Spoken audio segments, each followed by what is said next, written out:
Money. You know what it is. Buy food, buy clothes, buy games that you don't even get to own. And it just so happens that my wallet is too full to hold any more money. Now that I think about it, how much does everything cost? I haven't been keeping up with the markets. Speaking of which, I wonder how it's going for our economy. Yeah, I'm good. So is being at max coins even considered rich? How much do things cost around here? Well, I don't know. Let's go look at some numbers. Alright, ground rules. We consider most Inkling's main source of income to be Turf War and other modes. We know Turf War is a viable and popular sport because why else would big name sponsors back the games? Even some of the weapons are provided by the companies because who doesn't want to be a walking advertisement? That's right, not only do the companies charge you for their gear, but also use you as a billboard. It's a loser's deal, but anything for the win, right? Well, what better prices to check first other than this game's commodity? Alright, in Splatoon 3, there are a total of 669 pieces of gear buyable with gold. The average cost between all the items is 4,646 gold and the median is 3,100. Buying everything would set you back about 3,107,884 coins. Now what's interesting is to compare the coins needed between all three games. Splatoon 1 had 235 pieces of viable gear with a total cost of 699,000. Splatoon 2 had 449 pieces of gear costing a total of 1,867,000 coins. The total differences shouldn't come as a shock for anybody since there's just a wider selection and naturally that just means more payments. But there is some dark news. When we check the average price across all the games, Inkling society has inflation. The brands are becoming more and more comfortable with driving up the prices. A modest 11% price increase between S2 and S3 and a mild 40% average increase from S1 to S2. Well, there goes that for voting with your wallet. Now, I have a question for you all. Does gear power have value, or is it just a game mechanic? Well, I didn't ask. For the purposes of this video, we will go with the assumption that chunks and abilities are a tangible thing that can be given value. And with that, the ability to have more subs on gear is considered more desirable, and it reflects on the prices. For 0 star or 1 sub slot, the average cost is 812, with the cheapest being 100 for the swim goggles and the priciest being tricolor bodies at 2200. And before you question it, I think this is solid proof that Rockenberg is a brand built on name alone and overprices cheap goods. I mean, the next in line are some hats from Forge at 1098. Oh, come on! For 1 star or 2 sub slots, the average cost comes up to 3,337. The cheapest item is the Barazushi tee at 1200, with the most expensive at 6200 for the Silver Tenatech vest. Finally, for 2 stars or 3 sub slots, the average cost comes up to an average of 9,769 coins. The cheapest item is the Red Battle Crab shell at 6200, and the most expensive is the pullover coat at a whopping 13,200 coins. 2 stars easily have the most price variety, and that does make sense. It's the cap, and at this point, it's all fair game. And before you ask, we will be considering gear level upgrades to be a genuine transaction. And don't bother asking how it even works in lore, I don't have the answer and I don't care to answer it either. Shops will often offer trade-ins for items you already own for a higher gear power with a price. The costs are all the same among every type of clothing depending on the gear level. Given our assumptions, it's safe to assume that chunks are considered valuable enough that trying to optimize chunk farming only comes after a pretty penny.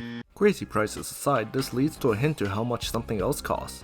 Sea snails. Comparing store and merch prices, it's basically one to one, but you'll notice a little kink in the transactions. To really assert the price of these mollusks, we need to answer some things. Is merch's sea snail business illegal? Or is it a genuine service that reflects market prices? It is as easy to assume that corporate is one with overexpensive charges as it is to assume merch is scamming you for the sea snails. But for the sake of simplicity, let's just assume sea snails average around 10k coins per. But wait, you might be saying, or not. Super sea snails do have a price in Hotlantis for a cheap price of 333,333. So we run into a dilemma. Do we take the Hotlantis prices at face value, or do we assume these are just collectible antiques?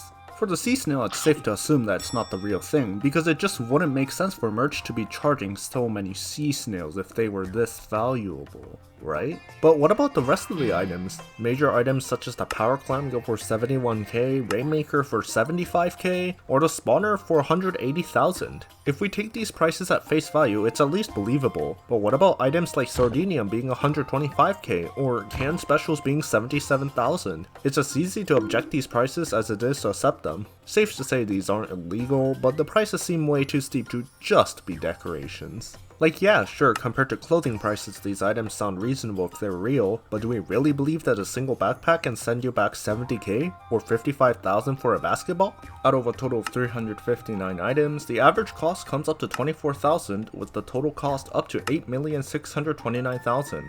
These stickers are straight up a scam though. With 377 purchasable stickers, the average cost is 15,000, with buying all setting you back 5,771,000. Doesn't help there's a sticker that costs an insane 100k coins, and if anybody cares, there are 15 locker colors with the average cost of 14,000, with the most expensive colors coming up to 37,000. I'd love to store this arm in here, but what is there to store if the locker color costs an arm? Weapons as of recent don't cost gold anymore, but rather cost a Shogun license. There isn't an exact value attached to a singular Shogun license, but we do have a rough guess on how much they could cost. Splatoon 2 still stuck with individual pricing before, with 137 buyable weapons coming around to an average cost of 12,900 gold. This gives the implication that different weapons have different values attached to them, so what lets Sheldon justify universal costs now? Sponsors! Probably. You could say that Splatoon as a sport has become so popular that companies are willing to pay Sheldon to sell their weapons as part of a sponsorship deal. Yeah, I can't really think of a better justification, but starting here, let's just say each license is valued at around 13k gold. But then there are also shellout machines, where each license can be traded in for one roll, which typically costs 30k gold. Considering that Sheldon licenses are a commodity, it's hard to say each ticket is worth the full 30k. Dancing around factors like price inflation or discounts, let's just say Sheldon licenses float around 15 to 30k coins. Wow, will you look at the time, any much more yapping and I'm losing out on time to enjoy this view. Let's quickly try and guess how other things may be priced. Money tickets increasing cash? Let's just assume you're being backed by a sponsor deal for a set amount of matches.